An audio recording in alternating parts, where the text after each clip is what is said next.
जी कैफ 7 आज के लेक्चर का आगाज़ करते हैं। लेक्चर नंबर हमारा 2। कल का लेक्चर ओरिएंटेशन पे था। आज हम लॉ के कुछ कंसेप्ट्स सीखना शुरू करते हैं। इससे पहले शायद आपने किसी सब्जेक्ट में ये पढ़ा हो, सीखा हो कि पूरी दुनिया में जो टाइप्स ऑफ बिजनेस ऑर्गेनाइजेशंस हैं वो हैं 3। एक है सोल प्रोप्राइटरशिप, एक है पार्टनरशिप और एक है कंपनी, जिसे हम जॉइंट स्टॉक कंपनी भी कहते हैं।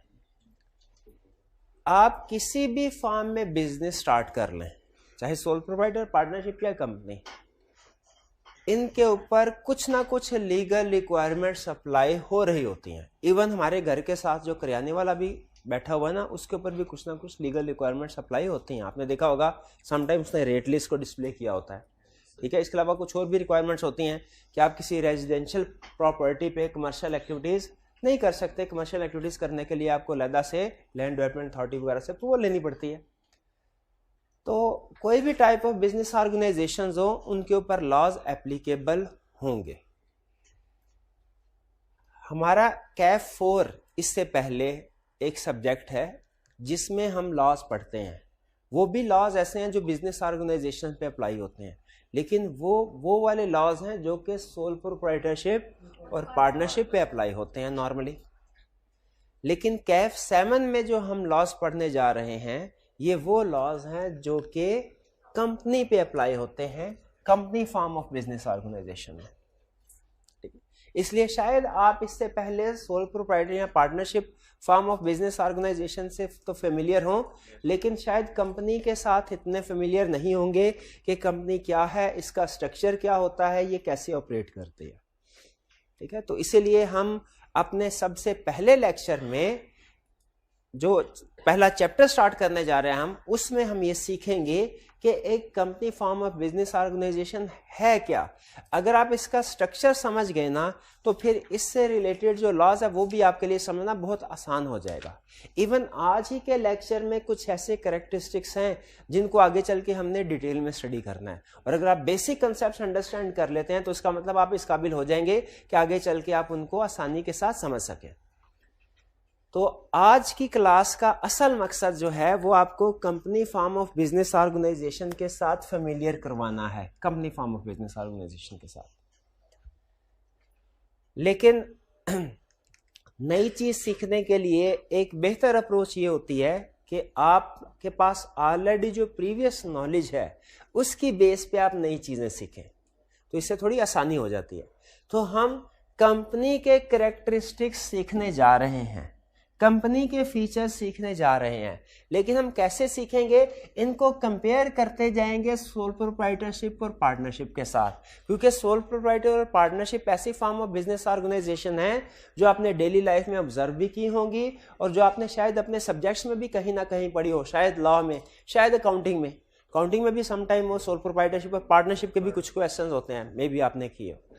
तो हम उनसे कंपेयर करते हैं। पहला form of business organization sole proprietorship. ये कैसे टाइप ऑफ ऑर्गेनाइजेशन है जिसका मालिक एक ही होता है, जिसका ओनर एक ही हो। देखिए, काम करने वाले बहुत से लोग हो सकते हैं, हो सकता है काम करने वाले 20, 30, 50, 60, 100 लोग हो, लेकिन ओनर यानी मालिक एक ही होगा। वर्कर्स की तादाद कुछ भी हो सकती है, उससे हमें कोई लेना देना नहीं। तो सोल प्रोप्राइटरशिप ऐसी टाइप ऑफ बिजनेस ऑर्गेनाइजेशन जिसमें एक ही ओनर होता है जो बिजनेस को ओन कर रहा होता है। इसमें जो वर्कर्स की तादाद है वो ज्यादा हो सकती है, उससे हमें कोई कंसर्न नहीं है। फिर चलते हैं पार्टनरशिप की तरफ। पार्टनरशिप ऐसा फॉर्म ऑफ बिजनेस ऑर्गेनाइजेशन है जिसमें कम से कम 2 और ज्यादा से ज्यादा 20 ओनर्स होते हैं। अगेन, इसमें वर्कर्स की तादाद इररेलेवेंट है। हम ओनर्स की, मालिकान की तादाद के ऊपर कमेंट्स कर रहे हैं कि ओनर्स की तादाद कम से कम 2 और ज्यादा से ज्यादा 20 हो तो उसे हम क्या कहेंगे, पार्टनरशिप, ठीक है। इसमें आगे फर्दर कुछ एक्सेप्शन है, आपने पढ़ा होगा बैंकिंग बिजनेस में तादाद 10 होती है मैक्सिमम, और कुछ प्रोफेशनल फर्म्स में तादाद 20 से ज्यादा भी हो सकती है, लेकिन जनरली ये लिमिटेशन। फिर आता है company form of business organisation. अच्छा, company form of business organisation को समझने के लिए आपको थोड़ा सा एक स्ट्रक्चर समझना पड़ेगा, इसके ओरिजिन की तरफ जाना पड़ेगा। आपको कुछ कैरेक्टरिस्टिक्स इसका ओरिजिन समझने से पता चल जाएंगे। आज से तकरीबन कोई 150-200 साल पहले, जब ज्यादातर बिजनेस, जब कंपनी का कंसेप्ट ही नहीं था दुनिया में कहीं, जो बिजनेस होते थे वो सोल प्रोप्राइटर और पार्टनरशिप स्टाइल में होते। और अगर आप देखें ना, तो जितने भी सोल प्रोप्राइटरशिप या पार्टनरशिप स्टाइल के बिजनेस है, इनमें ओनर्स खुद दुकान पे मौजूद होता है, यानी ओनर्स खुद बिजनेस को मैनेज भी कर रहा होता है। वर्कर भी रखे होते हैं लेकिन खुद बिजनेस को मैनेज भी कर रहा होता है। आप अगर घर से बाहर निकले, दाएं बाएं बाजार में निकले, आपको जितने भी शॉप्स वगैरह नजर आएंगी, मोस्ट प्रोबेबली सब की सब सोल प्रोप्राइटरशिप बेस्ड है और उनमें मालिक खुद मौजूद होता है। वहां पे डेली बेसिस पे बिजनेस में मौजूद होता है। कैश कलेक्शन वगैरह नॉर्मली वो खुद ही कर रहे होते हैं। तो सोल प्रोप्राइटरशिप और पार्टनरशिप में एक बहुत बड़ा जो कॉमन फीचर था वो ये था कि जो ओनर्स हैं वही बिजनेस को मैनेज भी करते हैं। ओनर्स जो हैं वही बिजनेस को मैनेज भी करते हैं। ओनर्स मैनेजर, इस बात से एग्री करते हैं आप? आपने ऑब्जर्व किया कभी? और इनके बिजनेस नॉर्मली, जो सोल प्रोप्राइटरशिप और पार्टनरशिप स्टाइल बिजनेस होते हैं, इनके ऑपरेशंस नॉर्मली सिंपल होते हैं। चीज लाई, बेच दी, ठीक है, या कोई सर्विस सेक्टर में है, सर्विस प्रोवाइड की, खत्म। जब 150-200 साल पहले मशीन इजाद हुई, तो मशीन इजाद होने से जो ऑपरेशंस हैं वो काफी क्विक हो गए। वही चीज जो शायद इंसान एक दिन में एक प्रोड्यूस कर सकता था, मशीन की मदद से वो एक दिन में 50, 60 या 100 की तादाद में प्रोड्यूस होने लगी। यानी वर्ल्ड वाइड प्रोडक्शन कई गुना ज्यादा बढ़ गए, ठीक है। और इसमें चूंकि ह्यूमन एरर भी नहीं होता था, वो मशीन हड़ताल वगैरह भी नहीं किया करती थी, मशीन पे में इंक्रीज भी नहीं मांगा करती थी, तो जो एंटरप्रेन्योर थे, बिजनेसमैन थे, उन्होंने मशीन को अप्रिशिएट किया और इसको अपने बिजनेस ऑपरेशंस में ऐड किया। अब जब मशीन को या मशीनरी वर्क को अपने बिजनेस ऑपरेशन में ऐड किया तो नो डाउट उन्हें बेनिफिट तो बहुत हुआ। उनकी जो ही प्रोडक्शन जो स्मॉल स्केल पे होती थी वो लार्ज स्केल पे होना शुरू हो गई, ठीक। लेकिन इसके साथ ही साथ उनको कुछ नेगेटिव पॉइंट्स भी फेस करना पड़े। जो दो बड़े नेगेटिव पॉइंट्स हैं जो हमारे लॉ से रिलेट करते हैं वो ये हैं कि company form of business organization में, कंपनी फॉर्म ऑफ, ये तो सोल प्रोप्राइटरशिप पार्टनरशिप की बात होगी ना, company form of business organization में जो मशीनरी थी वो काफी एक्सपेंसिव होती थी। आज भी अगर आप देखें, किसी भी एयरलाइन सेक्टर है, आपने एक जहाज खरीदना हो, अगर आपने एयरलाइन बनानी है कितने में पड़ेगा? अगर आपने टेक्सटाइल मिल ओपन करनी है, एक मशीनरी इंपोर्ट करना पड़ती है, आपको कितने में पड़ेगी? तो मशीनरी उस वक्त, आज जब इतनी ज्यादा एक्सपेंसिव है, तो जब स्टार्ट में ये इजाद हुई होगी तब कितनी ज्यादा महंगी होगी? बहुत ज्यादा महंगी होती थी। 1-2 लोग छोड़ 10-12 लोगों के मिल के भी इतने पैसे नहीं होते थे कि मशीनरी को खरीद सके। फिर दूसरा मसला ये आता था कि चलो पैसे डाल डूल के मशीनरी अगर खरीद भी ली तो उसको चलाएंगे कैसे? उसको ऑपरेट करना बड़ा मुश्किल होता था, कम्प्लेक्स ऑपरेशंस होते थे, उसको आम आदमी ऑपरेट नहीं कर सकता, ठीक है। अब एक छोटी सी मशीनरी है, मैं आपसे पूछता हूं, आप में से क्लास में कितने ऐसे स्टूडेंट है जिनको जनरेटर चलाना, ऑन करना, बाकी कुछ नहीं, ऑन करना और ऑफ करना आता है? ठीक है, ये 5, 7, 8, 10 लोग हैं, ठीक है। तो ये हालांकि निस्बतन एक कॉमन चीज है। तो जब ये चीजें इतने हम ऑपरेट नहीं कर सकते, तो जो कॉम्प्लेक्स मशीनरी होगी वो भी आम बंदा नहीं ऑपरेट कर सकता। उसके लिए जो स्पेशलिस्ट लोग हैं, एक्सपर्ट लोग हैं, उनकी जरूरत है, स्किल्ड पर्संस की। ये 2 प्रॉब्लम्स थी। अब इसका हल निकाला उन्होंने। हल कैसे निकाला? सोल प्रोप्राइटरशिप पार्टनरशिप फॉर्म में ये उन्होंने कहा ऐसा करते हैं, इन दोनों का मसले 2 हैं बड़े, और भी छोटे मोटे हैं लेकिन बड़े मसले 2 हैं, इनका हल एक है। क्या? एक new form of business organization create की जाए जिसे हम कहेंगे कंपनी या जॉइंट स्टॉक कंपनी।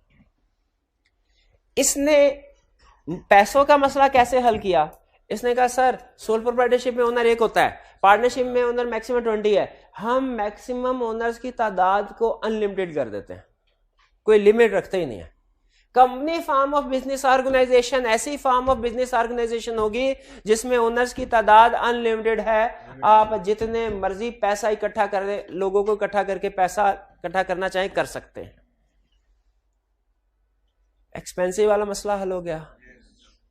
दूसरा मसला कॉम्प्लेक्स ऑपरेशंस के, इसके ऑपरेशंस बड़े मुश्किल। उन्होंने कहा ठीक है ऑपरेशन मुश्किल है तो no problem, sole proprietorship partnership में तो ओनर बिजनेस में बैठा होता था, खुद चलाता था बिजनेस को, तो कंपनी फॉर्म ऑफ बिजनेस बड़ा सेटअप है, इसमें खुद मशीनरी चलाने की क्या जरूरत है। आप क्यों ना जो स्पेशलिस्ट एक्सपर्ट लोग हैं उनको हायर कर लें, उनको एम्प्लॉय रख लें, आपके बिहाफ पे वो मशीनरी चलाए। तो कॉम्प्लेक्स ऑपरेशंस के लिए फिर उन्होंने डिसाइड किया ओनर्स ने कि हम पैसा तो कंट्रीब्यूट करेंगे बिजनेस में, महंगी महंगी मशीनरी तो खरीद लेंगे, लेकिन उसको खुद नहीं चलाएंगे, उसको चलाने के लिए कुछ दूसरे लोगों को हायर कर लेंगे। यह है company form of business organization के बेसिक फीचर्स। ठीक है, इसमें अगर कोई ओनर ऐसा होता था कि उसको खुद मशीनरी भी चलानी आती है, वो खुद इंजीनियर भी है, मालदार भी है, इंजीनियर भी है, तो चलो वो खुद ही बिजनेस का मालिक भी बन जाए, खुद मशीनरी भी चला दे, इतराज कोई नहीं। लेकिन normally company form of business organization में जो बिजनेस के मालिक होते हैं वो अलग लोग होते हैं, और जो बिजनेस को चलाने वाले हैं, क्योंकि बिजनेस को चलाने के लिए टेक्निकल स्किल एक्सपर्टीज की जरूरत होती है, जो कि नॉर्मली जो पैसा जिन लोगों के पास होता है उनके पास नहीं होती। तो ये एक ओरिजिनेशन है company form of business organization. अब जरा इसके फीचर्स की तरफ चलते हैं। सबसे पहला फीचर, आपने अकाउंटिंग पढ़ी हुई है? Yes, sir. अच्छा, अकाउंटिंग में एक कंसेप्ट होता है सेपरेट एंटिटी कंसेप्ट। ये क्या होता है? शाबाश, के ओनर और बिजनेस सेपरेट पर्सन होते हैं, ओनर की ट्रांजैक्शंस अलग, बिजनेस की ट्रांजैक्शन अलग। एग्जैक्टली वही कंसेप्ट यहाँ पे है, लेकिन इसे सेपरेट एंटिटी कंसेप्ट की बजाय नाम दिया गया है सेपरेट लीगल स्टेटस, जो हमें क्या बताता है, ओनर्स का लीगल स्ट्रक्चर, लीगल स्टेटस अलग है, बिजनेस का लीगल स्टेटस अलग है। ओनर्स की ट्रांजैक्शन लीगली उसकी अपनी ट्रांजैक्शंस हैं, बिजनेस की ट्रांजैक्शन, कंपनी की ट्रांजैक्शन लीगली भी उसकी अपनी ट्रांजैक्शन है। यानी लॉ ने भी इस कंसेप्ट को अडॉप्ट कर लिया कि ठीक है दोनों लोग सेपरेट हैं, कंपनी अलग बंदा और ओनर्स अलग। ठीक है, यानी आप अलग पर्सन है, आपकी क्या आइडेंटिटी है, क्या आप एक इंसान हैं, क्या आप पाकिस्तान के शहरी हैं, क्या आप एक इंडिविजुअल हैं? यस हैं, ऑफ कोर्स है। इससे क्या फर्क पड़ता है, आपको पाकिस्तान का शहरी होने की वजह से क्या खसूसियात हासिल होती हैं, आपके पास अपना शनाख्ती कार्ड, क्या खसूसियात, आप चाहे कोई भी प्रॉपर्टी खरीद सकते हैं, आप चाहे कोई भी प्रॉपर्टी बेच भी सकते हैं, आप चाहे कहीं पे जॉब कर सकते हैं, आप लोगों के साथ एग्रीमेंट कर सकते हैं, आप लोगों से उधार ले सकते हैं, उधार दे सकते हैं, और कोई वापस ना करे उसके खिलाफ केस भी फाइल कर सकते हैं। ये सारी चीजें आपको किस वजह से, इस आपकी आइडेंटिटी, लॉ आपकी आइडेंटिटी एक्नॉलेज करता है, इस वजह से आपको ये खसूसियात हासिल हुई हैं। अगर फर्ज कीजिए कोई पर्सन ऐसा है और इंडिया से उठ के पाकिस्तान में आके बैठ गया, उसका आईडी कार्ड नहीं बना हुआ, क्या वो पाकिस्तान में बिजनेस कर सकता है? बड़े लेवल पे बिजनेस नहीं कर, कहीं पे जॉब कर सकता है? नहीं कर सकता। बैंक अकाउंट ओपन कर सकता है? नहीं कर सकता। क्यों नहीं कर सकता? क्योंकि लॉ उसका कोई लीगल स्टेटस ही नहीं एक्नॉलेज करता। लॉ कहता है पाकिस्तान में उसका कोई लीगल स्टेटस नहीं है। ठीक है, पाकिस्तान में लीगल स्टेटस किसका? पाकिस्तान इंडिविजुअल्स का। अच्छा, सारे इंडिविजुअल्स का तो है ही है, इंडिविजुअल्स का तो है ही है। अच्छा, फर्ज कीजिए पाकिस्तान की आबादी है 20 करोड़, लेकिन आपको कोई कहता है पाकिस्तान में जो लोग हैं वो 20 करोड़ 50 लाख है। आप कहें 20 करोड़ तो लोग ये हो गए इंसान सारे, ये ऊपर 50 लाख कौन है? क्या ये खलाई मखलूक है? नहीं, खलाई मखलूक नहीं है। ये बिजनेस ऑर्गेनाइजेशंस हैं, ये कंपनीज हैं। लॉ इंडिविजुअल्स के साथ साथ कंपनीज को भी एक पर्सन के तौर पे, एक शख्स के तौर पे, एक आदमी, एक इंसान के तौर पे रिकॉग्नाइज करता है। लेकिन वो ये कहता है दोनों पर्सन हैं, दोनों पर्सन। लफ्ज पर्सन में दोनों लोग आएंगे, नेचुरल पर्सन भी, आर्टिफिशियल पर्सन भी हैं, दोनों तो दोनों में थोड़ा सा फर्क है। नेचुरल पर्सन सांस लेता है, खाता पीता है, आर्टिफिशियल पर्सन खाता पीता नहीं। नेचुरल पर्सन खुद अपने बिहाफ पे खुद काम कर सकता है, उसके अपने हाथ पैर हैं, ठीक है, उसने कोई काम करना खुद कर सकता है। आर्टिफिशियल पर्सन चूंकि उसके अपने, वो सिर्फ लीगल उसका स्टेटस है, इनफैक्ट कहीं पे उसका कोई फिजिकल एग्जिस्टेंस नहीं है, तो उसके चूंकि हाथ पैर नहीं है, उसने अगर कोई काम करना हो वो खुद नहीं कर सकता, दूसरे लोगों का मुख्ताज है, उसके बिहाफ पे कुछ दूसरे लोग काम करेंगे। ये जो कंपनी है ना, कंपनी, इसका सेपरेट लीगल स्टेटस है इसके ओनर से। लॉ ओनर्स को तो एक पाकिस्तान का शहरी रिकॉग्नाइज करता ही करता है। जो कंपनीज पाकिस्तान में रजिस्टर्ड हुई हैं, लॉ उनको भी एक सेपरेट लीगल स्टेटस देता है, कहता है आपका भी एक लीगल स्टेटस है। अब यहां पे दो सवाल पैदा होते हैं।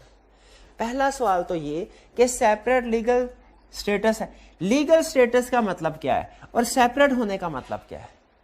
लीगल स्टेटस का मतलब यह है कि उसकी एक लीगल रिकॉग्निशन है, कानूनी पहचान है, एक स्टेटस है, आइडेंटिटी है।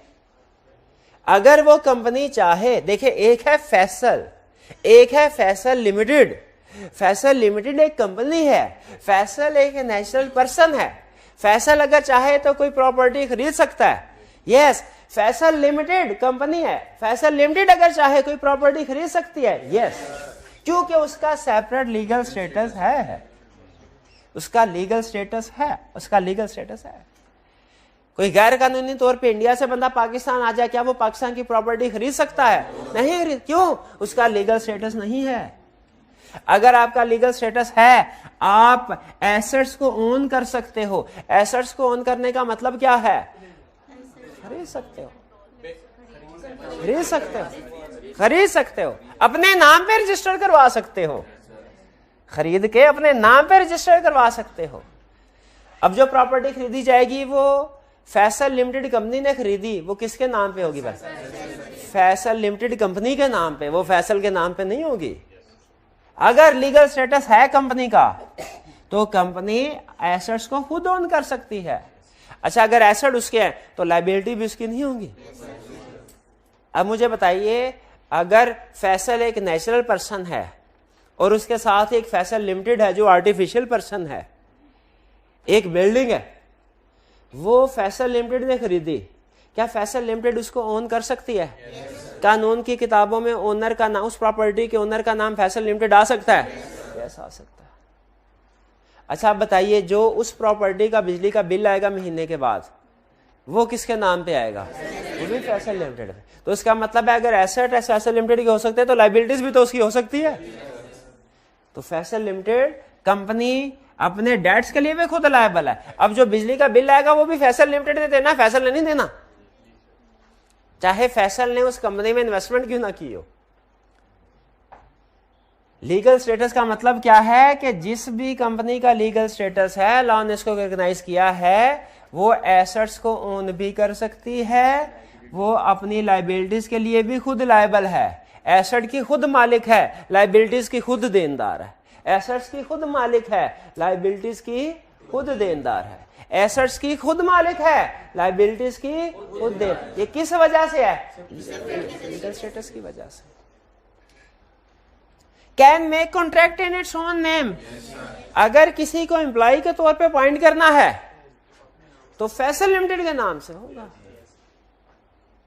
अपने नाम से कॉन्ट्रैक्ट कर सकते हैं। अगर लोगों के खिलाफ केस करने हो, लोगों ने इसके खिलाफ केस करने हो, वो भी नाम से हो सकता है। भैया कुछ समझ आया?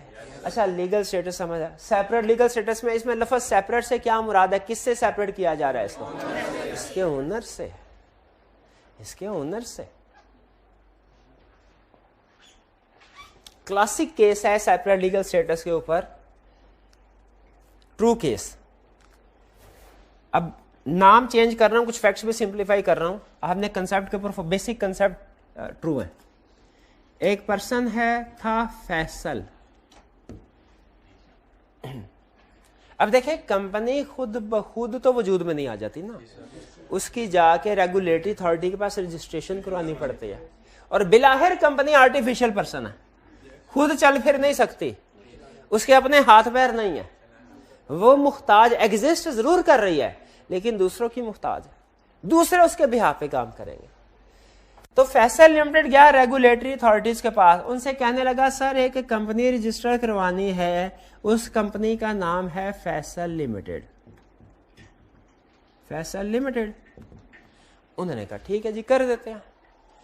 फैसल ने कहा कि इस कंपनी में पैसे सारे फर्ज कीजिए मैं लगाऊंगा। उन्होंने कहा ठीक है जो मर्जी लगाए, कंपनी रजिस्टर्ड हो गई। अब कंपनी के पास पैसे आ गए फैसल के 100 मिलियन, कंपनी उनके साथ अपनी ट्रांजैक्शन कर रही है। फैसल ने क्या किया, फैसल एक पार्टी से मिला, ठीक है, जमाल से। जमाल से कहने लगा तुम्हारी एक प्रॉपर्टी है, बड़ी अच्छी लोकेशन है, मुझे बेच दो। जमाल ने कहा ठीक है 100 मिलियन लाओ, प्रॉपर्टी तुम्हारी। दोनों के दरमियान में एग्रीमेंट हो गया कि महीने के बाद पैसे देंगे और प्रॉपर्टी ट्रांसफर हो जाएगी 100 मिलियन। महीने के अंदर अंदर प्रॉपर्टी की वैल्यू गिर गई, ये प्रॉपर्टी की वैल्यू 100 मिलियन से हो गई 60 मिलियन। अच्छा ये एग्रीमेंट किनके दरमियान में हुआ, फैसल लिमिटेड के दरमियान, ये ज़हन में रखिएगा, ठीक।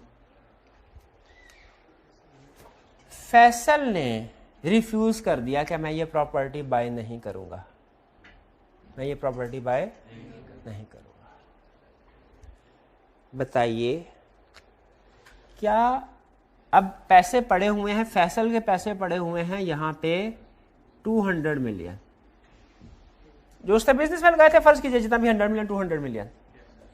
फैसल ने कहा मेरे पास पैसे, मेरे पास 8 मिलियन भी नहीं है, बच रहा था 60 मिलियन।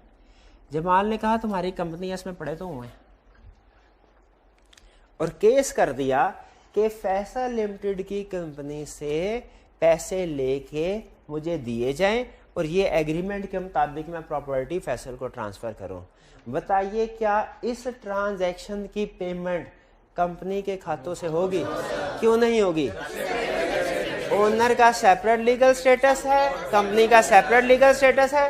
कंपनी की ट्रांजैक्शन के लिए ओनर नहीं लायबल, ओनर की ट्रांजैक्शन के लिए कंपनी नहीं लायबल, नहीं कर सकता। अगली एग्जांपल सुने, फैसल गया, इस कंपनी ने सेल परचेज कर रहे थे, फैसल गया कुछ फैसल लिमिटेड के डेटर्स के पास, डेटर्स ने 30 मिलियन पे करना था, और फैसल जाके डेटर को कहने लगा भाईजान ये कंपनी मेरी है, सारा पैसा मेरा है, तो तुम 30 मिलियन दे नहीं रहे, चलो ऐसा करो मुझे 30 में से 20 मिलियन दे दो। 30 में से 20। क्या डेटर्स फैसल को पेमेंट करने के लिए लायबल हैं? नहीं, क्योंकि ये याद रखें जो कंपनी का ऑनर होता है ना, इसे नाम देते होते हैं शेयर होल्डर या मेंबर का। जैसे पार्टनरशिप के ओनर को क्या नाम देते हैं? सोल प्रोप्राइटरशिप के ओनर का सोल प्रोप्राइटर। कंपनी के ओनर को क्या नाम देते हैं? शेयर होल्डर या मेंबर का। कंपनी के ओनर को क्या नाम देते हैं? शेयर होल्डर या मेंबर का। तो फैसल लिमिटेड का शेयर होल्डर है, मेंबर है, लेकिन चूंकि दोनों का सेपरेट लीगल स्टेटस है तो इसीलिए फैसल कंपनी के डेटर्स से डायरेक्टली पैसे रिकवर नहीं करवा सकता। ये जो डेटर्स हैं ये किसके देनदार हैं? फैसल लिमिटेड के, फैसल के नहीं। ये वही concept, company ons its assets, company के जो एसेट है किसकी ओनरशिप है? कंपनी की। ये एसेट कंपनी की ओनरशिप है, ठीक है। तो लॉ ये कहता है कि शेयर होल्डर्स कंपनी के ओनर है, कंपनी के एसेट्स के ओनर नहीं है। ये बात समझ आई? शेयर होल्डर्स कंपनी के ओनर्स हैं, कंपनी के एसेट्स के ओनर नहीं है। कंपनी के एसेट्स और लायबिलिटीज में जो डीलिंग होगी वो कंपनी करेगी, वो उसके ओनर या शेयर होल्डर्स नहीं कर सकते। भी ये बात समझ, सेपरेट लीगल स्टेटस समझ आया? कंपनी के शेयर होल्डर्स या मेंबर्स सेपरेट पर्सन है और कंपनी सेपरेट पर्सन है। कंपनी के जो भी एसेट्स और लायबिलिटीज होंगे वो कंपनी के होंगे, शेयर होल्डर्स के नहीं। Share holders own company but not its assets and liability. Share holder company के मालिक है, कंपनी अपने एसेट्स और लायबिलिटीज के खुद मालिक है। भाई ये बात समझ आए? ये बेसिक कंसेप्ट बिल्ड हो रहे हैं, ये बाद में आगे चल के इनकी एप्लीकेशन सामने आएगी। आप सोच रहे होंगे फर्क क्या पड़ता है, A is equal to B, B is equal to C. Math में पढ़ा था तो A is equal to C हो गया। शेयर होल्डर कंपनी को ओन करते हैं, कंपनी एसेट्स को ओन करती है, तो शेयर होल्डर एसेट्स को ही ओन करते हैं ऐसे। लेकिन लॉ कहता है ऐसे नहीं है, फर्क है। A is equal to B है, बी इज इक्वल टू सी है, लेकिन ए इज इक्वल टू सी नहीं है, वरना फैसल खुद जाके कंपनी के पैसे ले जाए। वरना वो जो जिसके साथ प्रॉपर्टी की डीलिंग हुई थी वो प्रॉपर्टी के पैसे कंपनी से ले लेता। कहते नहीं, दोनों सेपरेट लीगल स्टेटस। ये पॉइंट सारे समझ आ गए? चल अच्छा, ये फीचर्स मैंने लिखे तो हैं, लेकिन लाजमी नहीं है सारे फीचर्स आज ही डिस्कस हों। अंडरस्टैंडिंग ज्यादा अहम है, खासतौर पे कोई भी सब्जेक्ट जो स्टार्ट में होता है ना उसकी पेस स्लो होती है, क्योंकि बेसिक कंसेप्ट को अंडरस्टैंड करना होता है। शुरू में कंसेप्ट गलत बिल्ड हो जाए ना अगर कोई, वो बाद में जो है ना वो ज्यादा मसला करता है। तो आपने इस बात पे नहीं परेशान होना कि सर एक एक कंसेप्ट में इतना टाइम क्यों लगा रहे हैं, सारे लेक्चर में सारे खत्म क्यों करेंगे। मेरा टारगेट है नहीं खत्म करना, सारे समझाना मेरा टारगेट है, खत्म करना आज के लेक्चर में नहीं, और होंगे भी नहीं। ये मुझे पता है, एक पॉइंट पे आके यहाँ पे आके टाइम खत्म हो जाए, क्योंकि डिटेल में डिस्कस कर रहे हैं। फिर इसके बाद भाई सेपरेट लीगल स्टेटस समझ आ गया आपको, आगे चलते हैं। कंपनी का स्टेटस अलग है और इसके ओनर का स्टेटस अलग है। अब अगला फीचर सुने, जो कंपनी में और पार्टनरशिप सोल प्रॉपर्टी में फर्क है। Separation of ownership from management. Separation of ownership from, यानी कंपनी के ओनर्स और कंपनी की मैनेजमेंट सेपरेट है। अभी हमने ऊपर पढ़ा कंपनी इटसेल्फ और कंपनी के शेयर होल्डर सेपरेट है। अब हम क्या कह रहे हैं, कंपनी के ओनर और कंपनी की मैनेजमेंट सेपरेट है। यानी अगर इन दोनों को मिला के पढ़े ना तो हमारा ये कंसेप्ट बनेगा, कंपनी अलग पर्सन है, ओनर्स इसके अलग हैं और इसके मैनेजर्स अलग हैं, लीगली अलग है। नॉर्मली सोल प्रोप्राइटरशिप और पार्टनरशिप में नॉर्मली क्या होता है, जो ओन करता है वही बिजनेस को मैनेज भी करता है।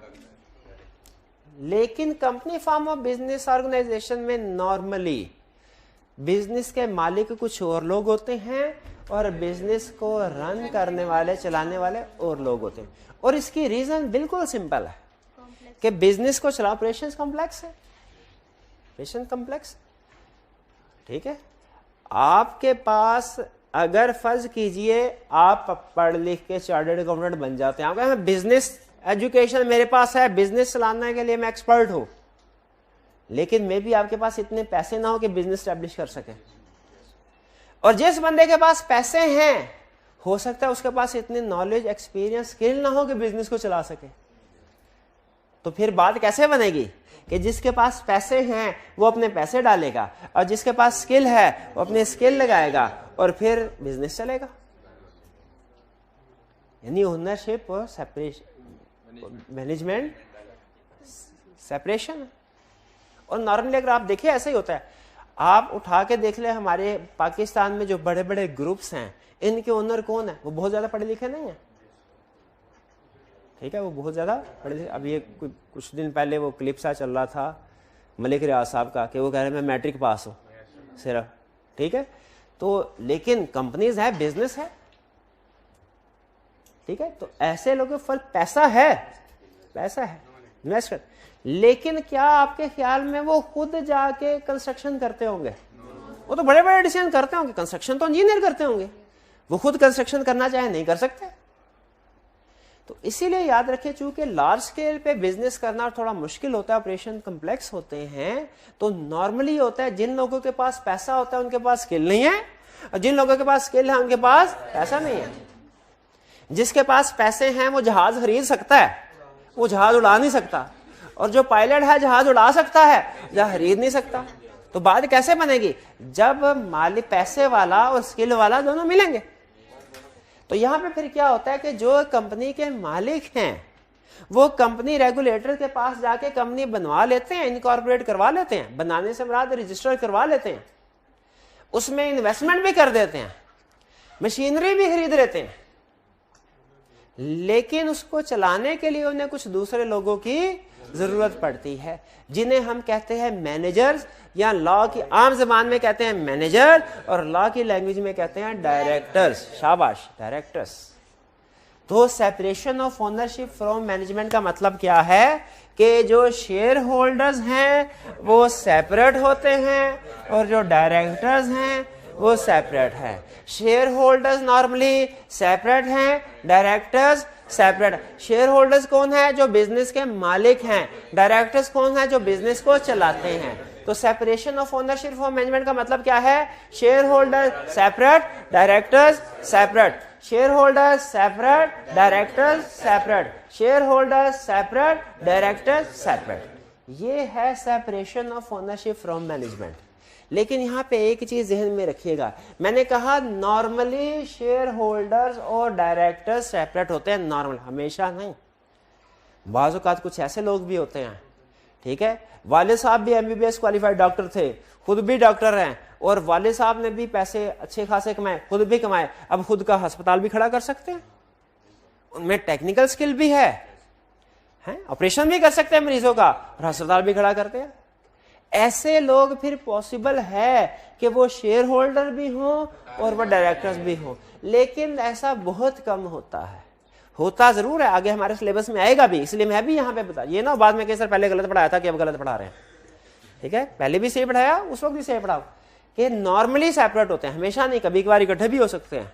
क्या कोई शेयर होल्डर डायरेक्टर भी हो सकता है? यस। क्या कोई डायरेक्टर शेयर होल्डर भी हो सकता है? यस, हो सकता है। ये बात समझ आ गई?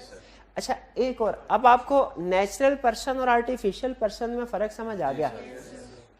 क्या फर्क है? नेचुरल पर्सन कौन होता है? फैसल, फैसल नेचुरल पर्सन जो खाता पीता है, भागता दौड़ता है। और आर्टिफिशियल पर्सन कौन है?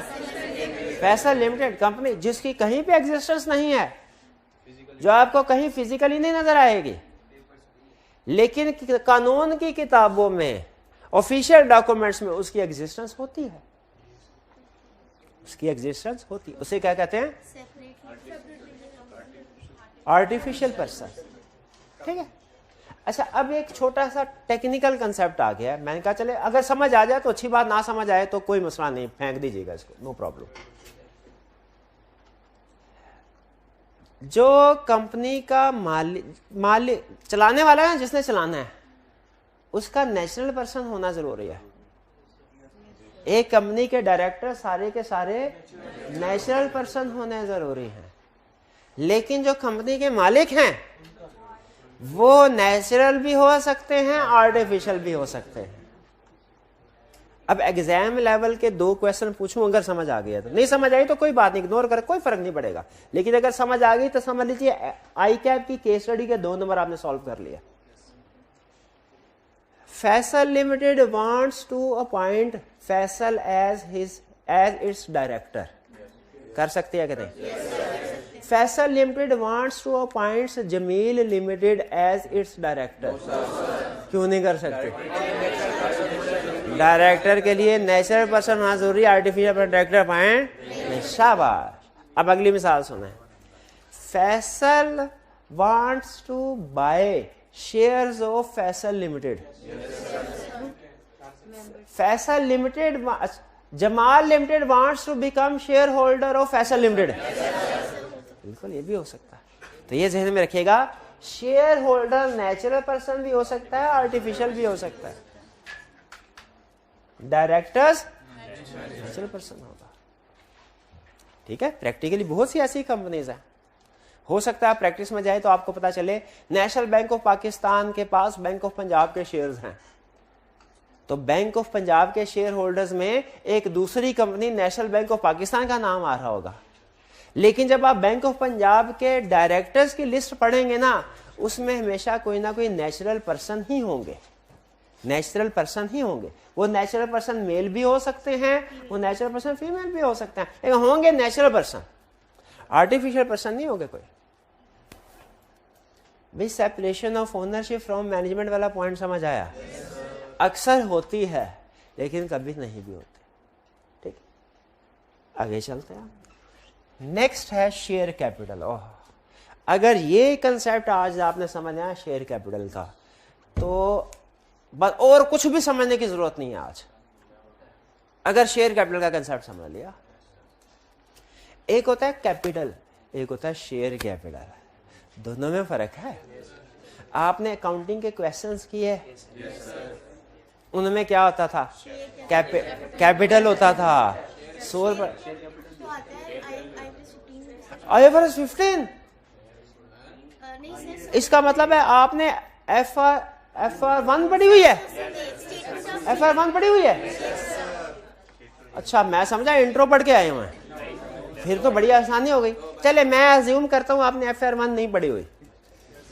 क्लास में कोई एक स्टूडेंट तो होगा ऐसा जिसने FR1 नहीं। शाबाश, ये भाई के लिए, ये भाई के लिए। सोल प्रोप्राइटरशिप में ओनर जो पैसे घर से लेके आता है उसे क्या कहते हैं? पार्टनरशिप में ओनर जो पैसे घर से लेके आता है उसे क्या कहते हैं? पार्टनरशिप में उसे भी कैपिटल कहते हैं। पार्टनरशिप के क्वेश्चन नहीं किए हुए, उसे भी कैपिटल कहते हैं। लेकिन company form of business organization में जो पैसे ओनर घर से लेके बिजनेस में डालते हैं, इसे शेयर कैपिटल। इसका मतलब है कैपिटल में और शेयर कैपिटल में फर्क आ गया। कैपिटल की टर्म यूज होगी सोल प्रोप्राइटरशिप पार्टनरशिप में, शेयर कैपिटल की टर्म यूज होगी company form of business organization में। अब जरा आगे सुनिए, शेयर कैपिटल में और कैपिटल में फर्क क्या है? शेयर कैपिटल में होता यह है, जब आप कंपनी रजिस्टर करवाने के लिए जाते हैं ना, तो रजिस्ट्रार पहले आपसे पूछता, जो कंपनी रजिस्टर करने वाला है उसका नाम है रजिस्ट्रार। उसका नाम रजिस्ट्रार क्यों है? क्योंकि वो कंपनी रजिस्टर करता है। रजिस्ट्रार पूछता है भाईजान कंपनी रजिस्टर करवानी है? हाँ, आपका आखिरी फैसला है। आखिरी फैसला। अच्छा, मुझे ये बताइए शेयर कैपिटल मैक्सिमम कितना होगा इस कंपनी का? 100 हमने कहा ठहर जाओ, हमने सोल प्रोप्राइटरशिप चलाई है, पार्टनरशिप चलाई है, उसमें तो कभी किसने पूछा कितना कर? उसमें तो हमारी मर्जी होती थी। बिजनेस को पैसों की जरूरत पड़ी, बिजनेस में पैसे डाले, जब कभी पैसों की जरूरत पड़ी पैसे निकाल लिए। कैपिटल कभी ऊपर कभी नीचे, कभी ऊपर कभी नीचे। ये क्या, तो ये तो उनसे क्या सवाल पूछे मैक्सिमम कितना? हमारी मर्जी, हम जितना मर्जी डाले। उन्होंने कहा नहीं सर, ये company form of business organization है, इसमें चीजें ना रेगुलेटरी फ्रेमवर्क के मुताबिक, लॉ के उसूलों के मुताबिक चलेगी। हम किसी कंपनी को इजाजत नहीं दे सकते कि इन बाउंड्री लाइंस के बाहर जाए। आपको एक बाउंड्री लाइन हमें बतानी पड़ेगी कि आपका मैक्सिमम शेयर कैपिटल इतना होगा। हाँ, एक्चुअली आप उससे कम चलाएं, लेकिन मैक्सिमम जितना आप लाइफ टाइम समझते हैं ना कि इतने पैसों की जरूरत पड़ेगी, वो हमें लिखवा दे। वो मैक्सिमम लिमिट हम यहाँ पे नोट कर देंगे। आप उससे अंदर अंदर जितना मर्जी शेयर कैपिटल डाले बिजनेस में, कोई मसला नहीं। उससे ऊपर जाना होगा ना तो दोबारा आके हमसे इजाजत लीजिए। ये इसलिए लिमिटेशन लगाई होती है कि कोई भी कंपनी कहीं टू बिग ना हो जाए, इतनी बिग कि उसको कंट्रोल करना ही मुश्किल हो। तो उन्होंने कहा आप हमारे पास अपने पैरामीटर्स लिखवाएं, बढ़ाना। ये बिल्कुल ऐसा ही है जैसे फर्ज कीजिए कोई मेडिकल कॉलेज है, उसकी एफिलिएशन करो, university of health science affiliation करो, उनसे पूछे, आपसे पूछेंगे बताइए मैक्सिमम सीट्स कितनी है, मैक्सिमम स्टूडेंट की कैपेसिटी कितनी है। उससे कम कम में आप जितने मर्जी पढ़ाएं, अगर उससे ज्यादा पढ़ाने, अच्छा ये भी नहीं कह रहे कि ज्यादा हो ही नहीं सकते, ज्यादा करवाने ना तो हमारे पास आइएगा, हम अंदाजा लगाएंगे कि आपकी सहूलियात वगैरह ठीक है तो आपकी तादाद बढ़ा देंगे।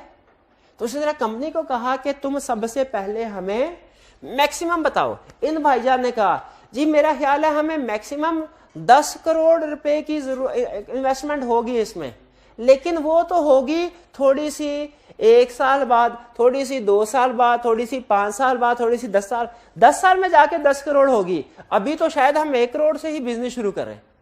तो रजिस्ट्रार ने कहा बेफिक्र रहे, मैं जो आपसे अमाउंट पूछ रहा हूं वो है maximum amount which can be issued. ये वो अमाउंट नहीं है actual amount which will be issued today, वो नहीं है। ये क्या है? Maximum amount which can be issued, which maximum amount which can be issued. वो कितनी हो गई? वो हो गई 100 मिलियन। इसको कहते हैं शेयर कैपिटल। तो कंपनी में पहले से बताना होता है कि आपका मैक्सिमम शेयर कैपिटल कितना होगा। इसका पूरा नाम होता है ऑथोराइज शेयर कैपिटल, लेकिन अभी फिलहाल सिर्फ शेयर कैपिटल रखें, ठीक है। पहला फर्क है ये सोल प्रोप्राइटरशिप में, पार्टनरशिप में ऑथोराइज शेयर कैपिटल का कंसेप्ट नहीं होता। यहां पे हो गया। हमने कहा अच्छा अगला फर्क, उन्होंने कहा कि ये 100 मिलियन है, क्या ये 100 मिलियन एक ही बंदा देगा? 2, 10, 50 या 1000 या अनलिमिटेड, जितने भी हो सकते हो, जितने भी। बिल्कुल ठीक। उन्होंने कहा अच्छा फर्ज कीजिए अगर मैं आपसे ये कहूं कि ये एक बिजनेस है, इसमें आप हिस्सा डालें, साल बाद जितना प्रॉफिट होगा आपको डिस्ट्रीब्यूट कर दिया जाएगा। आप हिस्सा डालने के लिए तैयार हैं, ठीक है। इस बिजनेस के मैंने कर दिए 100 हिस्से। कितने कर दिए? ये तोड़ दिया 3, 4, 5, ये 100 नहीं बनेंगे, बस आपने समझ लेना है कि ये सारे 100 हिस्से हैं।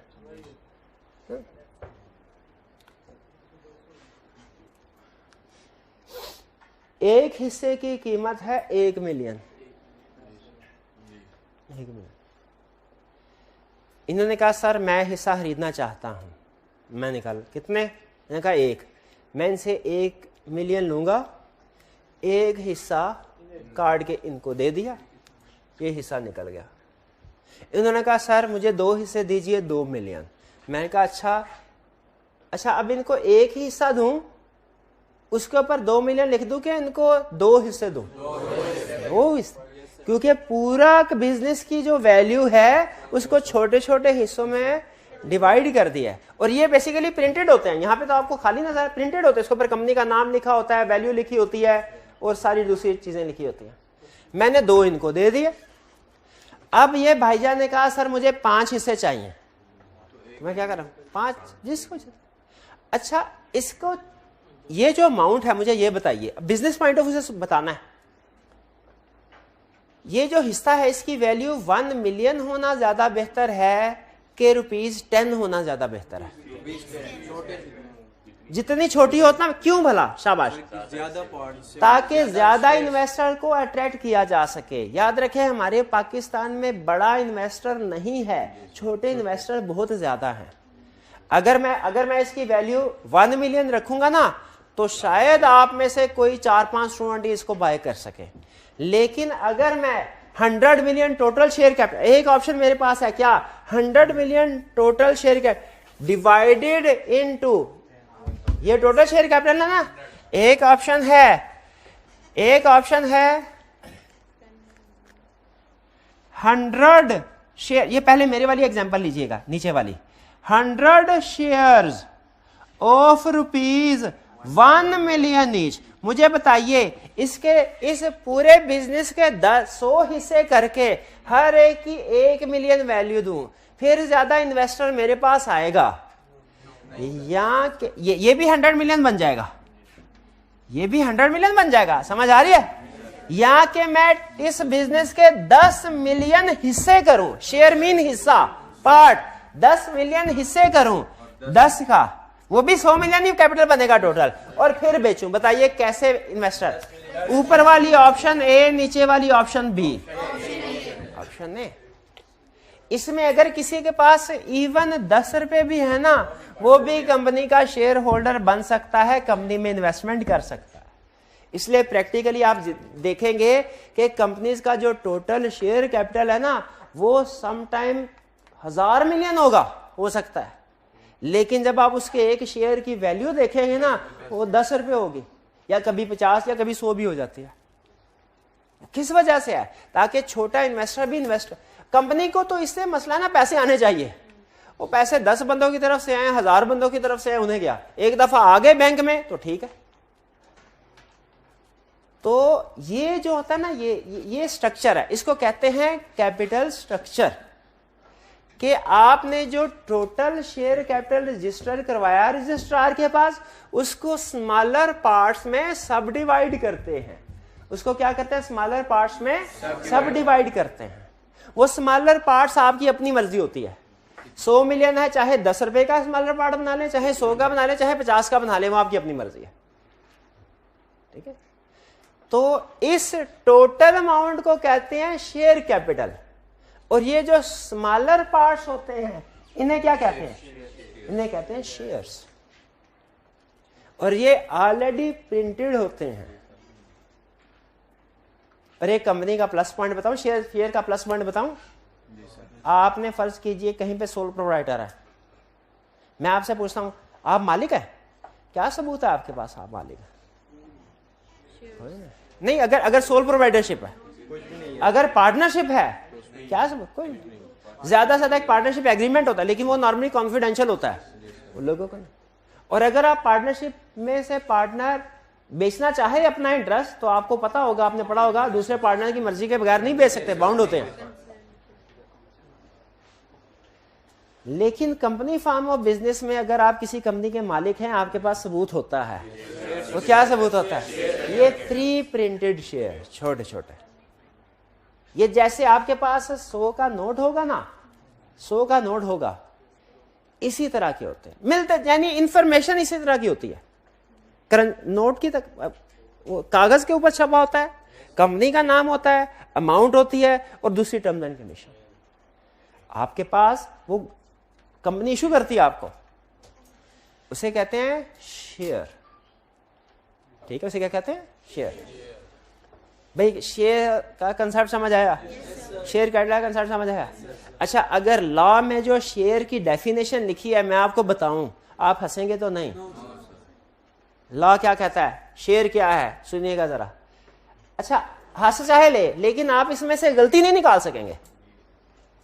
लॉ कहता है share means share in share capital of A company.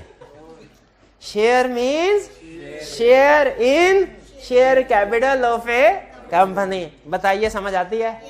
एक शेयर मीन्स शेयर, हिस्सा, इन किसमें? शेयर कैपिटल ऑफ कंपनी में जो एक हिस्सा होता है वो शेयर है, प्रिंटेड फॉर्म में होता है, जो इस बात का सबूत है कि आप कंपनी के लीगल ओनर हैं, और आप इसको किसी को बेचना चाहें तो बेच भी सकते हैं। इसके ऊपर जो अमाउंट लिखी होती है ना, उसे हम कहते हैं फेस वैल्यू। फेस वैल्यू, जैसे फर्ज कीजिए कि अगर, वैसे गवर्नमेंट पब्लिक कंपनीज नहीं होती, आपने अक्सर सुना होगा, तो इसके ऊपर गवर्नमेंट ऑफ पाकिस्तान लिखा हुआ है, लेकिन ये पब्लिक कंपनी नहीं है। फर्ज कीजिए अगर ये पब्लिक कंपनी होती और मैंने इसमें पैसे इन्वेस्ट किए होते, तो ये शेयर कुछ इस तरह का होता, 50 का, ठीक है। इसके ऊपर वो कंपनी का किसी हो सकता है, वो फाउंडर की, डायरेक्टर की तस्वीर लगी होती, तस्वीर वैसे लगी नहीं होती, ठीक है। तो ये इसमें जैसे ये सीरियल नंबर लिखा हुआ है ना, कंपनी के शेयर्स पे भी सीरियल नंबर होता है। शेयर, ये देख ले, देख ले, कभी कभी देखने को मिलता होगा ना, खूब देखे, खूब देखे। हाँ, उसी तरह शेयर के ऊपर सीरियल नंबर लिखा होता है, और यहां पे आपका नाम भी लिखा होता है कि ये शेयर इस नंबर का आपके नाम पे है। ये आपकी प्रॉपर्टी होती है एक तरह से। और ये जो ऊपर 50 रुपए लिखा है ना, ये है face value, face value of share, face value of share, ठीक है। लेकिन याद रखें, फेस एक होती है फेस वैल्यू, एक होती है मार्केट वैल्यू। मार्केट वैल्यू हमारे सिलेबस में नहीं है, लेकिन फेस वैल्यू मार्केट वैल्यू में फर्क है। जैसे इसकी फेस वैल्यू क्या है, 50, लेकिन अगर इसके ऊपर लिखा हो ईद मुबारक, तो इसकी मार्केट वैल्यू क्या हो जाएगी? 0। तो बाज़ औक़ात फेस वैल्यू मार्केट वैल्यू में फर्क होता है, ठीक है। वो बहरहाल हमारे सिलेबस का हिस्सा है। अगर प्राइस बॉन्ड खरीद लें 100 रुपए वाला, उसकी फेस वैल्यू 100 ही है, लेकिन अगर उसके ऊपर 10,000 का इनाम निकला है, तो उसकी मार्केट वैल्यू 10,100 हो जाएगी। लेकिन मार्केट उसी तरह शेयर की भी फेस वैल्यू कुछ हो रहा है, लेकिन हम फेस वैल्यू के ऊपर ही फोकस करेंगे पूरे सिलेबस में। मार्केट वैल्यू और चीज है। भाई ये शेयर कैपिटल समझ आ गया? शेयर कैपिटल आपके पास है, आपकी प्रॉपर्टी है। शेयर कैपिटल क्या है? आपकी प्रॉपर्टी है। आप कहेंगे सर प्रॉपर्टी का है कि ये तो कागज का टुकड़ा है। प्रॉपर्टी तो वो है जो घर मेरे नाम पे है, प्रॉपर्टी है जो मैं उसमें मेरे राइट्स हैं, मैं जाके रह सकता हूं, वहां पे किराए पे दिया हुआ है, मुझे वहां से किराया आता है, वो है मेरी प्रॉपर्टी जिस पे मेरे राइट्स हैं। बिजली का बिल आता है, मैं अदा करता हूं, मेरी लायबिलिटी है, वो है मेरी प्रॉपर्टी। मैं अगर उसको बेचना चाहूं बेच सकता हूं, वो है मेरी प्रॉपर्टी। तो मैं कहूंगा ये सारी चीजें तो शेयर में भी होती हैं। जब आप किसी कंपनी के शेयर होल्डर होते हैं तो आपको कुछ राइट्स भी मिलते हैं, कुछ लायबिलिटीज भी होती हैं। आपके राइट्स क्या हैं? भाई आप कंपनी के मालिक हैं, सबसे बड़ा राइट क्या होगा? जब कंपनी प्रॉफिट में आएगी तो डिविडेंड मिलेगा। भाई आप कंपनी के मालिक हैं, और राइट क्या है? अगर कंपनी के फैसले हो रहे होंगे आप उन फैसलों में जाके हिस्सा ले सकते हैं। जो कंपनी की मीटिंग्स होती हैं उनमें जाके पार्टिसिपेट कर सकते हैं, आपको डिविडेंड मिल सकता है। आप वोटिंग किसी मैटर के ऊपर वोट वगैरह होगा, आप उसमें अपना वोट कास्ट कर सकते हैं। ये राइट्स और लायबिलिटीज भी हैं। अगर आप किसी कंपनी के मालिक हैं तो आपकी कुछ लायबिलिटीज भी हैं। जैसे अगर आपने कहा था कि जरूरत पड़ने पे मैं कंपनी में एक्स्ट्रा पैसे इन्वेस्ट करूंगा और जरूरत पड़ जाए तो आपको इन्वेस्ट करने चाहिए पैसे, आपकी लायबिलिटी है अगर आप कहें तो। अगर आपने नहीं कहा हुआ तो फिर नहीं लायबिलिटी। ये इरिडीमेबल है, शेयर्स पे राइट्स भी है। इरिडीमेबल का मतलब क्या होता है? वापस नहीं करना है। एक होता है रिडीमेबल, एक होता है इरिडीमेबल। रिडीमेबल का मतलब क्या है?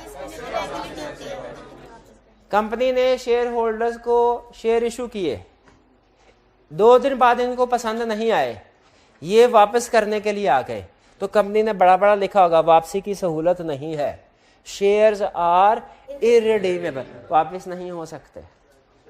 कंपनी को शेयर वापस, इन्होंने कहा अच्छा तो मुझे पसंद नहीं है, मेरा इरादा बदल गया, मैंने जान छुड़ानी है, मैं क्या करूं? तो कंपनी कहेगी आप किसी और इन्वेस्टर को ढूंढे, उसको बेच दें। शेयर्स इरिडीमेबल हैं लेकिन ट्रांसफरेबल हैं। इरिडीमेबल का मतलब क्या है? कंपनी को वापस नहीं कर सकते, लेकिन ट्रांसफरेबल है मतलब किसी और को दे सकते हैं। कंपनी को इरिडीमेबल मतलब कंपनी को नहीं दे सकते शेयर्स, ट्रांसफरेबल का मतलब किसी और को दे सकते हैं। अब इन भाईजान ने पूछा मैं किसी और कहां से ढूंढूं उस बंदे को? कंपनी ने कहा ये पता बता, ये लो स्टॉक एक्सचेंज चले जाओ, वहां पे दिन रात ऐसे लोग इकट्ठे होते रहते हैं जिन्हें कंपनी के शेयर्स बेच बाय करने होते हैं, वहां पे बिक जाएंगे, विद इन सेकेंड्स बिक जाएंगे। इरिडीमेबल और ट्रांसफरेबल में फर्क समझ आ गया? अब बताइए ट्रांसफरेबल होना अच्छी बात है कि नहीं है? ये पार्टनरशिप में नहीं होता था ना, पार्टनरशिप में तो आप फ्री दूसरों की इजाजत के बगैर ट्रांसफर नहीं यहां पे कर सकते हैं। भाई कुछ बात समझ आई? शेयर कैपिटल, शेयर के राइट्स होते हैं और लायबिलिटीज भी हैं।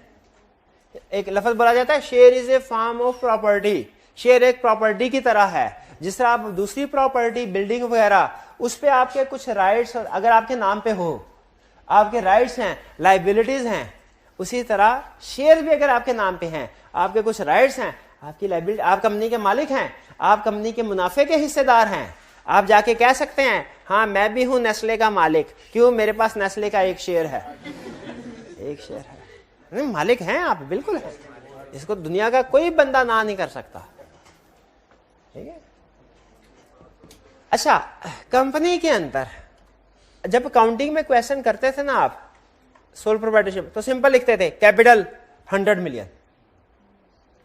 लेकिन यहां पे चूंकि कंपनी का कैपिटल डिवाइडेड होता है शेयर्स में, तो वो कहते हैं जब कभी आप बैलेंस शीट बनाएंगे ना, आप शेयर कैपिटल लिख के आगे 100 मिलियन लिखेंगे, आपको नंबर कोई नहीं मिलेगा। क्यों? आपको पूरा स्ट्रक्चर लिखना पड़ेगा। जब कभी कोई भी आप पूछे ना इस कंपनी का शेयर कैपिटल क्या है, कितना है, आपने ये कभी नहीं कहना 100 मिलियन, आपने क्या कहना है 10 million shares of rupees 10 each, 10 million shares of rupees is equal to 100 million. ये 10 million shares क्या कहलाता है? शेयर्स. शेयर्स. ये ₹10 क्या कहलाता? Face value. और ये 100 में क्या कहलाता? अब वो कंसेप्ट जो हमेशा पेपर में पूछता है और इस दफा भी एग्जाम में पूछेगा, कंफर्म. कंफर्म.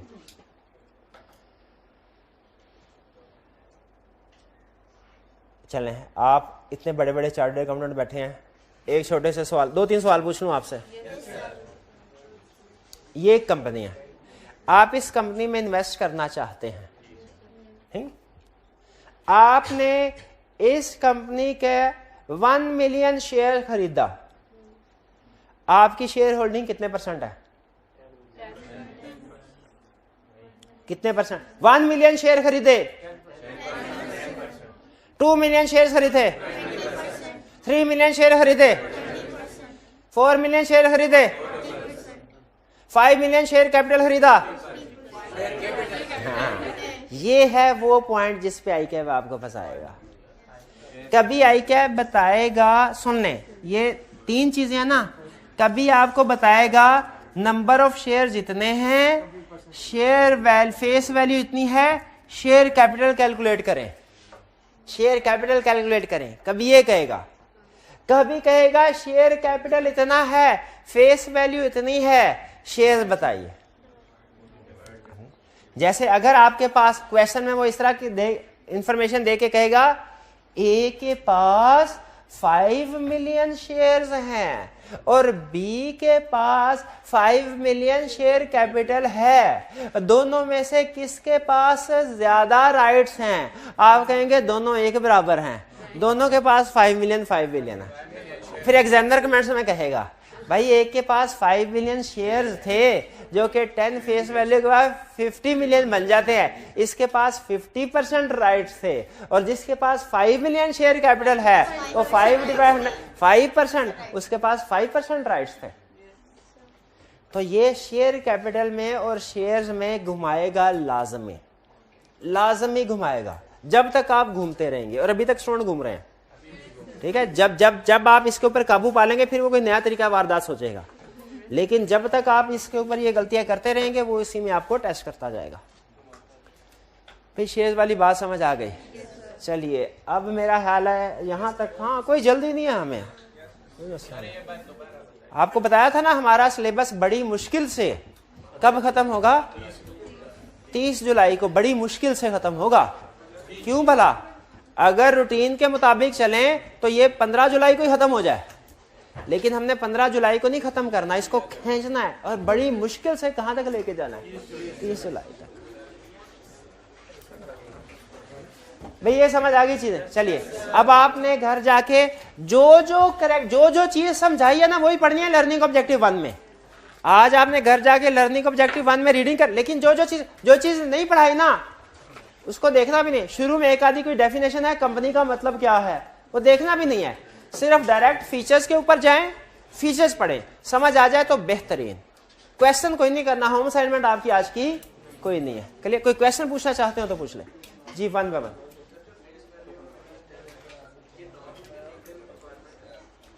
ये फेस वैल्यू जो है ₹10, ये आपकी अपनी मर्जी. देखिए, शेयर की फेस वैल्यू होना रिक्वायर्ड है, वो 10 होगी कि 50 होगी कि 100 होगी, ये कंपनी के शेयर होल्डर की मर्जी होती है. वो जो रजिस्टर करवाना चाहे करवा सकते हैं. बल्कि अब आपने पूछा है तो आपको एक एडवांस कंसेप्ट ना बता दूं. अगर आपका दिल करे, कुछ शेयर होल्डर कहें यार नहीं एडवांस हो जाएगा, छोड़ दो, हाँ चले रहने दो.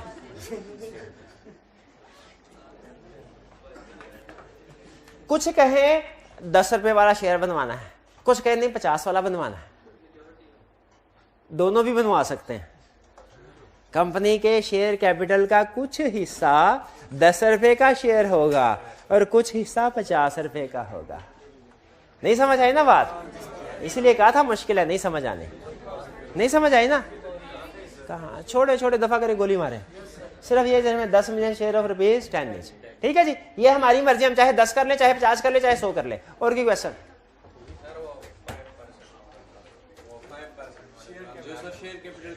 5% कैसे हुआ? हाँ जी, हाँ जी, वो क्या हुआ? नहीं, अगर मैं आपसे कहूं आपके पास इस कंपनी के 5 मिलियन शेयर्स हैं, परसेंटेज कितनी है आपकी? और अगर मैं कहूं आपके पास 5 मिलियन रुपीस शेयर कैपिटल है,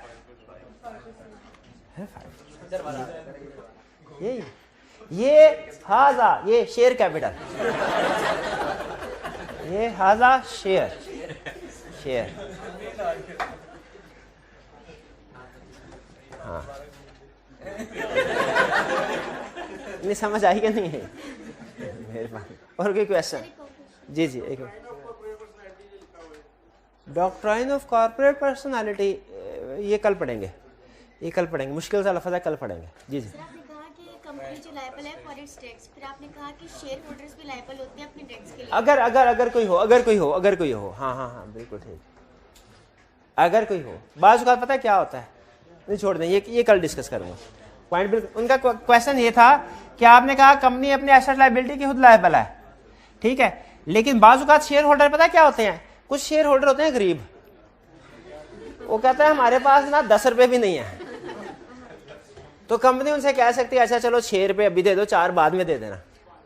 तो क्या इन लोगों की लायबिलिटी है कि ये 4 रुपए जब जरूरत पड़े कंपनी को, कंपनी आवाज लगाए भाई 4 रुपए दे दो, ये दे दे, ये वो लायबिलिटी है। जी चलिए, आज का लेक्चर यहाँ पे खत्म करते हैं। अल्लाह हाफिज।